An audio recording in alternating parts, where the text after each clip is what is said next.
नमस्कार दोस्तों, मैं पीयूष जी के विद कॉन्सेप्ट में बूस्टर सीरीज लेकर के आया हूँ।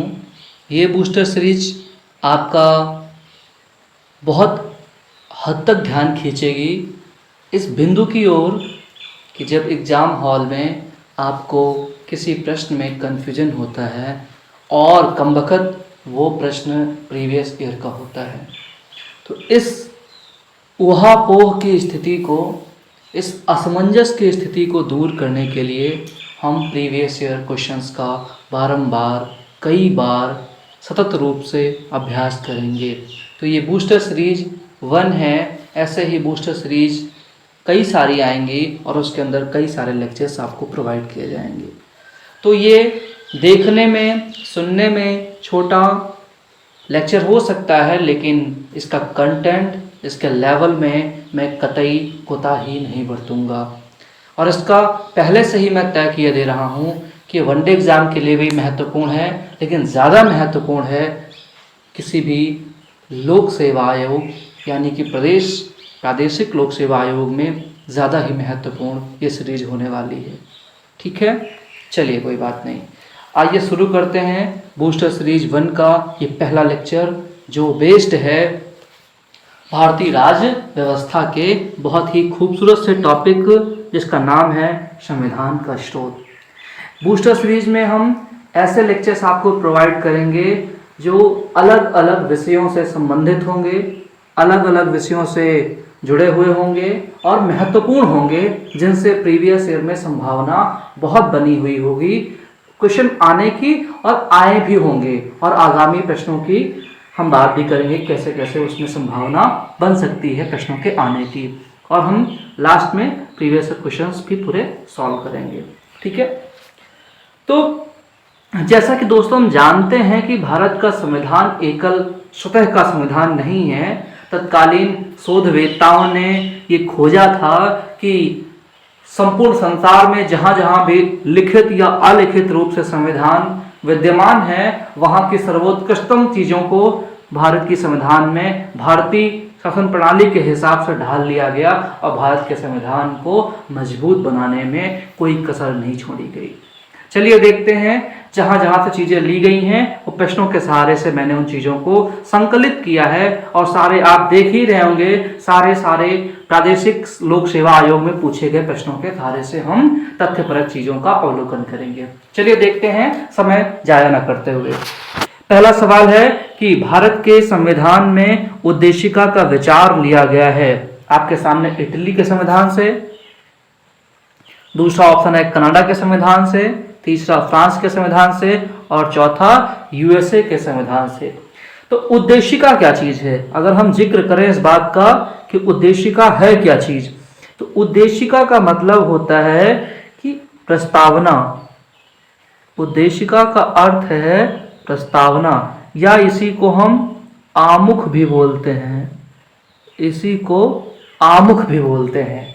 ठीक है, तो प्रस्तावना का जिक्र यूएसए के संविधान से लिया गया है। ठीक है, प्रस्तावना का जिक्र कहाँ से लिया गया है? यूएसए के संविधान से। लेकिन दोस्तों एक बात याद रखना, अगर आपसे पूछे कि प्रस्तावना या आमुख या उद्देशिका की भाषा कहाँ से ली गई है, तो वो भाषा ली गई है आपकी ऑस्ट्रेलिया से।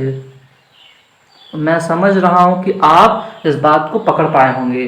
तो संविधान में उद्देशिका की भाषा ऑस्ट्रेलिया से ली गई है, लेकिन प्रस्तावना या आमुख या उद्देशिका कहां से ली गई है, तो वो यूएसए के यानी अमेरिका के संविधान से ली गई है। ये बात क्लियर हुई? चलिए आगे देखते हैं। सेकंड क्वेश्चन कह रहा है कि भारतीय राजनीतिक व्यवस्था में इनमें से कौन सर्वोच्च है? भारतीय राजनीतिक व्यवस्था में इनमें से कौन सर्वोच्च है? तो जैसा मैंने कहा, भारतीय राजनीतिक व्यवस्था बोल रहा है, इसका यह अर्थ हुआ कि यहां धर्म का कोई महत्व रोल नहीं है। ठीक है, संसद भी हो सकता है, चलिए देखते हैं, सर्वोच्च न्यायालय भी हो सकता है, और संविधान। अब इस पर जिक्र करते हैं, हल्का सा हम विचार करते हैं, आपको सोचना सिखा रहे हैं। जब हमने ये तय कर लिया है कि संविधान के अंदर ही सारी चीजें आएंगी, चाहे वो संसद हो, चाहे वो सर्वोच्च न्यायालय हो, संविधान से ही संवैधानिक अंग शक्तियां और अधिकार प्राप्त करते हैं। संविधान अगर बड़ा सर्किल है तो उसके अंदर संसद भी आ जाएंगी और सर्वोच्च न्यायालय भी आ जाएगा। अगर संविधान ही नहीं होगा तो सर्वोच्च न्यायालय किसके आधार पर काम करेगा, संसद किसके आधार पर काम करेगी। यानी कि भारतीय राजनीतिक व्यवस्था में अगर हम जिक्र करें तो संविधान ही सर्वोच्च है। भारतीय राजनीतिक व्यवस्था में संविधान ही सर्वोच्च है, उसके अलावा कुछ भी नहीं है। ठीक है। और संविधान का निर्माण किसने किया था? तो संविधान का निर्माण अकेले भीमराव अंबेडकर जी ने नहीं किया था, कई सारी समितियां बनी थी। उनमें प्रारूप समिति जिसमें कि 7 सदस्य शामिल थे, उसके अध्यक्ष थे डॉक्टर भीमराव अंबेडकर। तो ये कहना गलत होगा कि संविधान की रचना सिर्फ और सिर्फ डॉक्टर BR अंबेडकर जी ने की थी। ये क्लियर हुआ? चलिए आगे देखते हैं नेक्स्ट क्वेश्चन। अगला सवाल कह रहा है कि सारे आप देख पा रहे हैं यूपी PCS प्री 1998, सारे Uttar Pradesh PCS, Jharkhand PCS, Uttarakhand PCS, Chhattisgarh PCS, Bihar PCS, यही प्रश्न पूछे गए हैं। राजस्थान PCS, ठीक है, वो RS के नाम से होता है। नेक्स्ट क्वेश्चन कि भारत में न्यायिक पुनरीक्षण यानी कि जुडिशियल रिव्यू की संकल्पना निम्नांकित देश के संविधान से ली गई है। आपके ऑप्शंस हैं, आप नाम याद रखें, न्यायिक पुनरीक्षण या जुडिशियल रिव्यू। तो जुडिशियल रिव्यू, इसी का नाम एक और है, आप याद रखेंगे, न्यायिक पुनर्विलोकन। न्यायिक पुनर्विलोकन, ठीक है। जुडिशियल रिव्यू ये कहां से लिया गया है? ये संयुक्त राज्य अमेरिका से लिया गया है। 2 ही राज्य इस समय विश्व में हैं, एक इंडिया और दूसरा USA अमेरिका, जहां पर जुडिशियल रिव्यू यानी कि न्यायिक पुनरीक्षण की बात की जाती है। हल्का सा हम जिक्र कर लेते हैं कि ऑप्शन तो यहां पर क्लियर हो गया, संयुक्त राज्य अमेरिका है। हल्का से इस प्रश्न पर हम जिक्र कर लेते हैं कि आखिरकार ये जुडिशियल रिव्यू है क्या चीज, जुडिशियल रिव्यू है क्या चीज। अगर हम जिक्र करें कि न्यायिक पुनरावलोकन है क्या, तो दरअसल में क्या हुआ था कि जब 9वीं अनुसूची का निर्माण हुआ था 1951 में, पहले संविधान संशोधन के फलस्वरूप, तो क्या हुआ था कि उसमें तत्कालीन सत्ता या तत्कालीन सरकार जिन विषयों को न्यायिक पुनरावलोकन से बचाना चाहती थी, यानी कि ऐसे विषयों को जिनको सर्वोच्च न्यायालय स्वतः संज्ञान से नहीं अपने अंदर स्थापित कर सकता है, उस पर स्वतः संज्ञान नहीं ले सकता है, उन विषयों को उठा करके 9वीं अनुसूची में डाल देती थी। और 9वीं अनुसूची में एक बार अगर विषय पड़ गए तो फिर सर्वोच्च न्यायालय या उसके अधीनस्थ न्यायालय उस पर वाद विवाद, उस पर तर्क वितर्क नहीं कर सकते थे। लेकिन बाद में सन 2007 में एक वाद आया, उस वाद का आपको जिक्र याद रखना है। 2007 में नाम इसका क्या है? उस वाद का नाम है IR Coelho, IR Coelho versus Tamil Nadu, versus Tamil Nadu. और इसमें यह कहा गया कि सरकार आर्टिकल 19 या आर्टिकल 21 इनके अंतर्गत जो भी मौलिक अधिकार आएंगे, अगर इनका उल्लंघन हो रहा है तो उन विषयों को चाहे जितनी आफत पड़ जाए, इमरजेंसी पड़ जाए, वो 9वीं अनुसूची के तहत नहीं रख सकते हैं। ये क्लियर हुआ?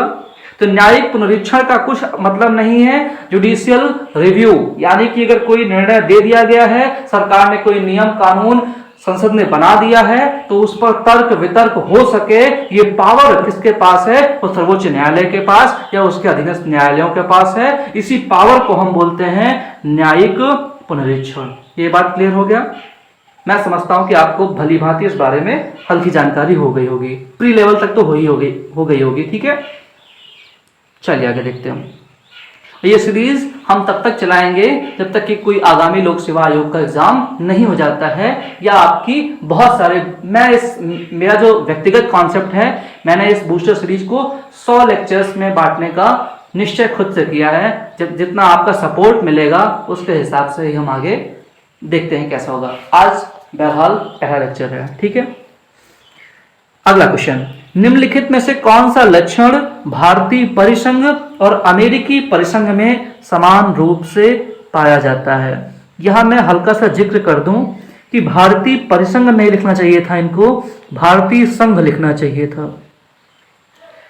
अब इस बारे में हल्का सा हम जिक्र कर लेते हैं कि भारत संघ क्यों है और अमेरिका परिसंघ क्यों है, ठीक है। भारत संघ क्यों है, ठीक है, यानी कि भारत यूनियन क्यों है और अमेरिका फेडरल क्यों है। इस बारे में अगर हम हल्का सा जिक्र करें तो देखो हमें क्या मिलता है। यूनियन और फेडरल में क्या अंतर होता है? यूनियन और फेडरल में यह अंतर होता है, यूनियन और फेडरल में यह अंतर होता है, यूनियन और फेडरल में यह अंतर होगा कि यूनियन में जो भी राज्य बनेंगे उनके अवयव उनसे दूर नहीं जा सकते हैं किसी भी शर्त पर, लेकिन फेडरल इसी शर्त पर बनता है कि उनके अवयव जब चाहें वो संपूर्ण राज्य की परिभाषा से खुद को अलग कर सकते हैं। जैसे अगर आपको उदाहरण से समझाऊं मैं, तो जैसे सपोज दैट ये एक दीवार है, ठीक है, ये दीवार की ईंटें हो गई, ठीक है, ये दीवार की ईंटें हो गई, ये क्लियर हुआ। तो ये पूरा एक फेडरल बन गया। क्या बन गया? फेडरल। क्योंकि यहां अभी अगर इस ईंट पर आप ठोकर मारेंगे, ठोकर मारेंगे मारेंगे मारेंगे मारते रहेंगे लगातार, तो ये वाली ईंट निकल करके बाहर आ जाएगी, ठीक है। इस ईंट पर लगातार ठोकर मारते रहेंगे, ये ईंट निकल करके बाहर आ जाएगी। इसका मतलब ये संपूर्ण जो दिख रहा है तत्व, ये एकल तत्वों से मिलकर के बना हुआ है जो जब चाहे परिस्थितिवश अलग हो सकते हैं। लेकिन अगर इसी में हम प्लास्टर कर दें, इसी में अगर हम प्लास्टर कर दें, अब प्लास्टर होने के बाद एकल ईंटों का दिखना बंद हो गया, अब ये बन गया है यूनियन। मेरी बातों को पकड़ना, उसी में आपको नॉलेज मिलेगी। अब ये यूनियन बन गया है, अब यूनियन बन गया है, संघ बन गया है। इससे पहले क्या था? वो परिसंघ था, फेडरल था। यानी कि यहां से अब ईंटों का निकलना बंद हो गया है, किसी भी सूरत में यहां से ईंटें नहीं निकल सकती हैं। ठीक वैसे ही भारत इस वक्त 28 राज्यों और 8 केंद्र शासित प्रदेशों का एक संघ है, और संघ की ये परिभाषा ही है कि भारत में चीजें अलग नहीं हो सकती हैं, कतई नहीं अलग हो सकती हैं, ठीक है। तो भारत में चीजें, तो एक परिभाषा कही गई है, इस बात को याद रखना आप कि भारत एक विनाशी राज्यों का, भारत एक विनाशी राज्यों का अविनाशी संघ है। अब इस बारे में क्या मतलब हुआ? भारत एक विनाशी राज्यों का अविनाशी संघ है, यानी कि भारत के राज्यों में तो फेरबदल हो सकता है, संभव है। आर्टिकल 2 और 3 के तहत इस बारे में आप पढ़ेंगे कि भारत के राज्यों में नाम परिवर्तित हो सकते हैं, उनकी दशाएं परिवर्तित हो सकती हैं, संख्याएं घट बढ़ सकती हैं, उनकी सीमाएं घट बढ़ सकती हैं, ठीक है। लेकिन तो क्या हुआ? यानी राज्य यहां पर विनाशी है, लेकिन संघ कैसा है? संघ अविनाशी है। राज्य कितना भी उछल कूद कर ले, लेकिन वो संघ से बाहर नहीं जा सकता है। ये बात समझ में आ गई, ठीक है। लेकिन अमेरिका में क्या है? अमेरिका में उल्टा है। अमेरिका का जो पूरा स्ट्रक्चर है वो अविनाशी राज्यों का विनाशी संघ है, यानी कि जब चाहे वो राज्य स्वायत्तता ग्रहण कर सकते हैं और पूरे के पूरे परिसंघ से खुद को अलग कर सकते हैं। ये क्लियर हुआ? चलिए आगे बढ़ते हैं, ठीक है। तो मेरा उद्देश्य है कि मेरी व्याख्या को आप जोड़ करके देखिए तो सारे विषयों की गहन समझ आपको होगी और बेहतर ढंग से आप किसी को समझा पाएंगे या प्रश्नों को हल कर पाने में खुद को सक्षम महसूस करेंगे, ठीक है। चलिए देखते हैं। मैं बिल्कुल वैसे ही पढ़ाने का प्रयास कर रहा हूं आपको जैसे आपने कभी ना पढ़ा हो, सिर्फ और यूट्यूबर की तरह जैसे कि वो आते हैं और सीधे प्रश्नों को हल करके आगे बढ़ जाते हैं। मैं वैसा नहीं, आपको एक्स्ट्रा फैक्ट्स, एक्स्ट्रा नॉलेज देने का भरपूर प्रयास करूंगा, ठीक है। चलिए देखते हैं आगे। देखें, निम्नलिखित में से कौन सा लक्षण भारतीय परिसंघ, आप सब तो समझ गए होंगे, और अमेरिकी परिसंघ में समान रूप से पाया जाता है? एकल नागरिकता। गलत, क्योंकि भारत में इकहरी नागरिकता पाई जाती है। आप ये बात याद रखना, भारत में एकहरी नागरिकता है, लेकिन अमेरिका में दोहरी नागरिकता है। अभी जैसे मैंने कहा था, वहां राज्य की अलग नागरिकता लेनी पड़ेगी और परिसंघ की अलग नागरिकता लेनी पड़ेगी, राष्ट्र की अलग और राज्य की अलग नागरिकता लेनी पड़ेगी। लेकिन भारत में ऐसा नहीं है, क्योंकि भारत एक संघ है और संघ से उसके प्रदेशों को अलग होने की अनुमति नहीं है। तो भारत में सिर्फ एक और एक नागरिकता होती है। आप चाहे यूपी के नागरिक हो, चाहे छत्तीसगढ़ के नागरिक हो, चाहे मध्य प्रदेश के नागरिक हो, चाहे अंडमान निकोबार के नागरिक हो, आप नागरिक माने जाएंगे भारत के ही। ये क्लियर हुआ। लेकिन अमेरिका में दोहरी नागरिकता है। आपके पास अगर अमेरिका की नागरिकता है, जरूरी नहीं है कि उसके किसी शहर की नागरिकता आपको मिल जाए, उसके किसी राज्य की नागरिकता आपको मिल जाए, ऐसा नहीं है। ठीक है, तो ये क्लियर हुआ। और एकहरी नागरिकता का वर्णन कहां पर मिलता है भारत के संविधान में? तो भाग 2 में मिलता है। ठीक है, भाग 2 जो है वो नागरिकता से जुड़ा हुआ है। ठीक है, भाग 2 किससे जुड़ा हुआ है? भाग 2 नागरिकता से जुड़ा हुआ है। और इकहरी नागरिकता ली कहां से गई है? अगर इस बारे में हम चर्चा करें कि इकहरी नागरिकता कहां से ली गई है, तो इकहरी नागरिकता ली गई है ब्रिटेन के संविधान से। इकहरी नागरिकता कहां से ली गई है? तो ली गई है ब्रिटेन के संविधान से। ब्रिटेन के संविधान से इकहरी नागरिकता कहां से ली गई है? ब्रिटेन यानी कि यूके के संविधान से ली गई है। ये क्लियर हुआ? चलिए देखते हैं। तो पहला ऑप्शन तो बिल्कुल ही गलत हो गया, इसको काट दो। संविधान की 3 सूचियां ये भी गलत हैं। न्यायपालिका की द्वैधता ये अमेरिका में नहीं है, भारत में पाया जाता है। न्यायपालिका की द्वैधता मतलब सुप्रीम कोर्ट भी रहेगा और हाई कोर्ट भी रहेगी। ठीक है, संविधान के निर्वचन के लिए परिसंघीय उच्चतम न्यायालय, ये सही है। अभी जिसमें बात की थी जुडिशियल रिव्यू की, उसी की हिंदी लिखी हुई है संविधान के निर्वचन के लिए परिसंघीय उच्चतम न्यायालय। अब कुछ तो एक्स्ट्रा पूछेगा ही, क्योंकि आईएएस ने पूछा है इस प्रश्न को। ठीक है, सिविल में पूछा गया है, संघ लोक सेवा आयोग में, तो कुछ तो एक्स्ट्रा पूछेगा ही। ठीक है, लेकिन फिर भी आप इस प्रश्न को हल कर पाने में सक्षम हो सकते थे। चलिए आगे देखते हैं। नेक्स्ट क्वेश्चन क्या कह रहा है कि भारतीय संघवाद किस देश की पहली पद्धति पर आधारित है?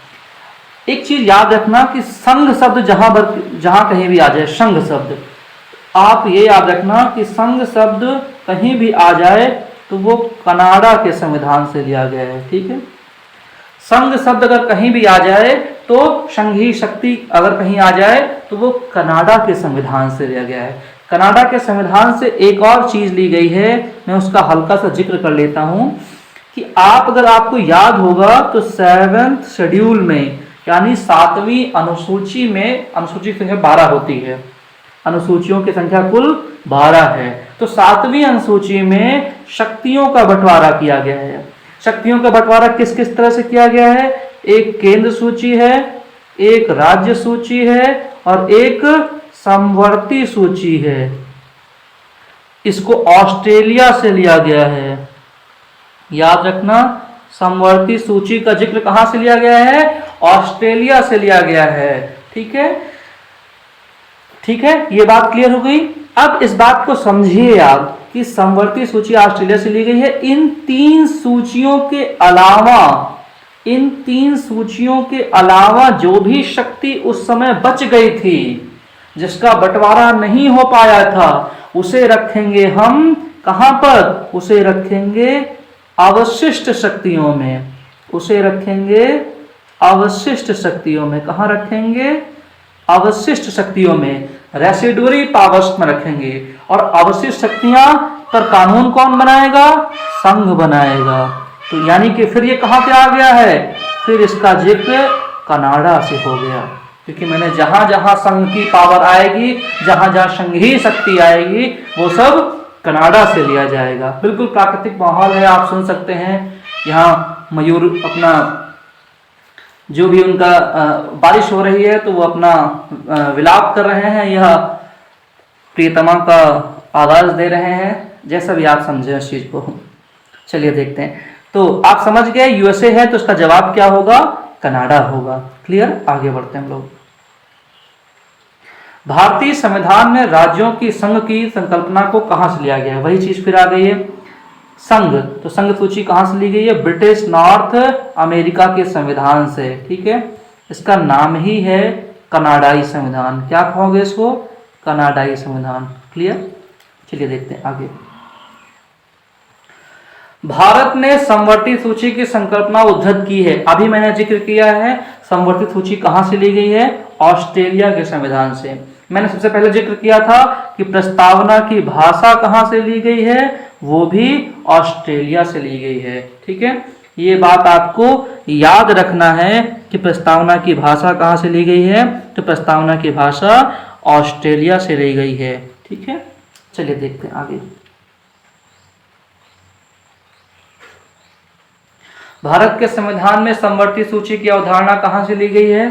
फिर से वही प्रश्न आ गया है और फिर से वही जवाब होगा कि ऑस्ट्रेलिया के संविधान से। नेक्स्ट क्वेश्चन, भारतीय संविधान में अन्य देशों के संविधानों से कुछ विशिष्टताओं को लिया गया है। किस देश का राज्य के नीति निर्देशक तत्व के निर्माण में योगदान है? तो इसका नाम क्या है? इसको आप अंग्रेजी में कहते हैं DPSP, directive principle of state policy. तो ये लिए गए थे आयरलैंड से। ये रखे कहाँ गए हैं? ये रखे गए हैं भाग 4 में। किस आर्टिकल के बीच में? तो आपको याद रखना है 36 से 51 आर्टिकल के बीच में DPSP रखे गए हैं। याद रहेंगे? ठीक है, अगला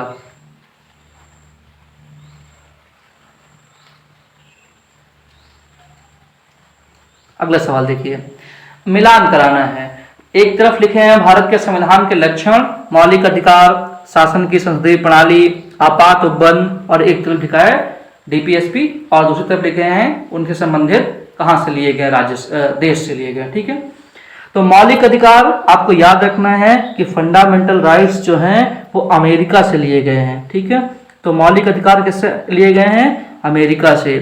शासन की संसदीय प्रणाली, संसद तो जहां भी आ जाए तो आप जान जाएंगे कि इसको यूके से लिया गया है, ब्रिटेन से। आपात उपबंध कहां से लिए गए हैं? जर्मनी से लिए गए हैं। और DPSP अभी आपने पढ़े हैं आयरलैंड से लिए गए हैं। ये क्लियर रहेगा। मौलिक अधिकार कहां से लिए गए हैं? अमेरिका से। शासन की संसदीय प्रणाली कहां से ली गई है? ब्रिटेन से यानी यूके से। आपात उपबंध कहां से लिया गया है? जर्मनी से लिया गया है। और DPSP यानी कि राज्य के नीति निर्देशक तत्व कहां से लिए गए हैं? वो आयरलैंड से लिए गए हैं। ठीक है, नेक्स्ट प्रश्न, फिर से मिलान करना है आपको। ठीक है, पूछ रहा है कि सही सुमेलित नहीं है। तो मौलिक अधिकार संयुक्त राज्य अमेरिका बिल्कुल सही है। DPSP आयरलैंड बिल्कुल सही है।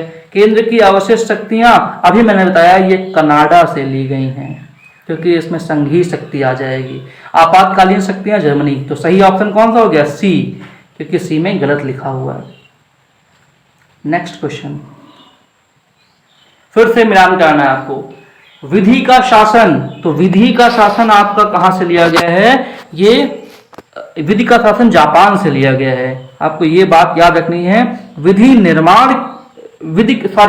विधि का शासन जो है वो इंग्लैंड से लिया गया है। इन दो चीजों पर आप हल्का सा ध्यान दीजिएगा। विधि का शासन जहां पर बात आए, ठीक है, तो वो ब्रिटेन से लिया गया है। ठीक है, लेकिन विधि निर्माण की प्रक्रिया आ जाएगी, विधि द्वारा स्थापित प्रक्रिया आ जाएगी, वो जापान से ली गई है। ठीक है, ये याद रखना। तो विधि का शासन कहां से लिया गया है?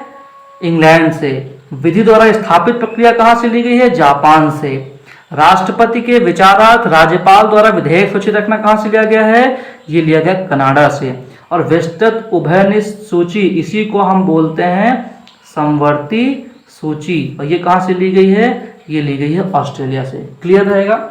विधि का शासन यानी कानून का शासन इंग्लैंड के हिसाब से, विधि द्वारा स्थापित प्रक्रिया जापान से, राष्ट्रपति का के लिए विचारार्थ राज्यपाल द्वारा विधेयक सुरक्षित रखना वो लिया गया है कनाडा से, और विस्तृत उभयनिष्ठ सूची यानी कि समवर्ती सूची वो ली गई है ऑस्ट्रेलिया से। ठीक है, आगे सवाल देखते हैं। फिर से मिलान कराना है आपका। ठीक है, मिलान कराइए। एक तरफ लिखा है डीपीएसपी मौलिक अधिकार, संघ राज्य संबंधों की समवर्ती सूची और भारत राज्यों का संघ है तथा संघ में अधिक शक्ति निहित है।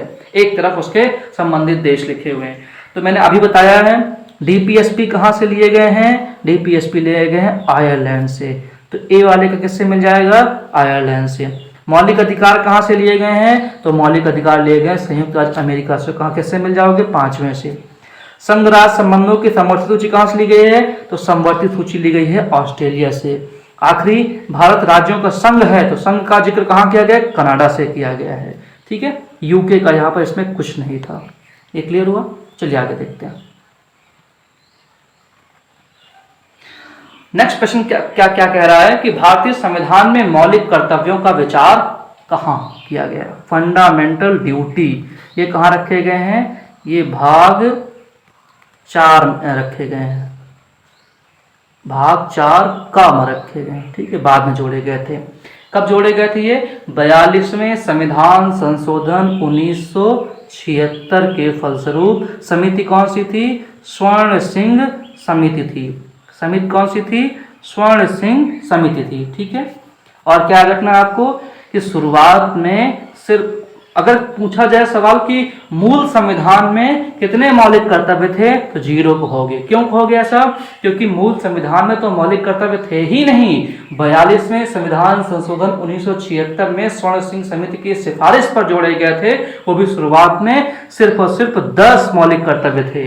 86वें संविधान संशोधन 2002 के तहत शिक्षा का मौलिक कर्तव्य जोड़ा गया था। ठीक है, वो 11वें मौलिक कर्तव्य के हिसाब से, यानी 6 से 14 साल तक के बच्चों को मुफ्त शिक्षा पाना एक संरक्षक का कर्तव्य होगा, जो उनके अभिभावक हैं उनका कर्तव्य होगा। ये क्लियर हुआ।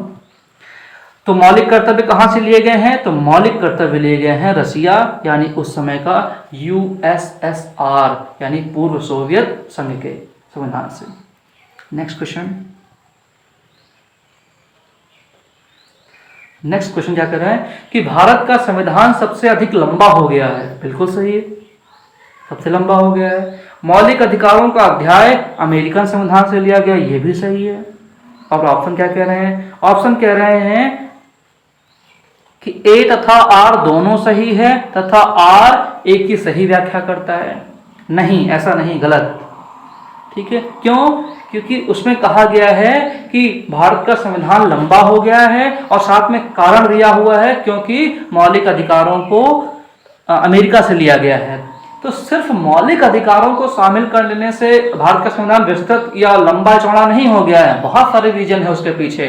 ठीक है, तो ये बात सही है, ए तथा आर दोनों सही हैं, परंतु आर ए की सही व्याख्या नहीं है। यद्यपि भारत का संविधान लंबा हो गया है और ये भी सही है कि मौलिक अधिकारों को हम अमेरिका के संविधान से लिए गए हैं, लेकिन सिर्फ उसी की वजह से संविधान लंबा नहीं हुआ है, कारण गलत है। इस सवाल को देखते हैं कि लिखित संविधान का प्रारंभ किस देश से हुआ है, तो ये जवाब इसका होगा अमेरिका के संविधान से। और याद रखिए, विश्व का सबसे लघुत्तम संविधान, सबसे छोटा संविधान लिखित रूप में केवल 7 अनुच्छेदों वाला, वो अमेरिका का संविधान है। भारत का संविधान सबसे लंबा संविधान है, इसमें 395 आर्टिकल, 22 भाग हैं और 12 अनुसूचियां हैं। ठीक है, याद रहेगा।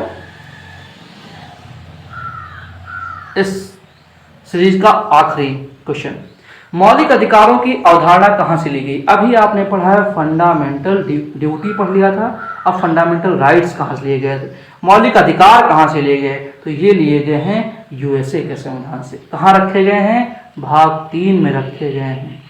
ठीक है, भाग 3 में आर्टिकल 12 से लेकर 35 तक रखे गए हैं मौलिक अधिकार। तो दोस्तों, ये सीरीज कैसी लगी आपको। निसंदेह मैंने बहुत कुछ समझाने का प्रयास किया है, उसमें कहाँ तक सफल हुआ हूँ, कहाँ तक मुझसे चूक हुई है, आप सब बताइएगा कमेंट करके। बहुत बहुत धन्यवाद आप सबका।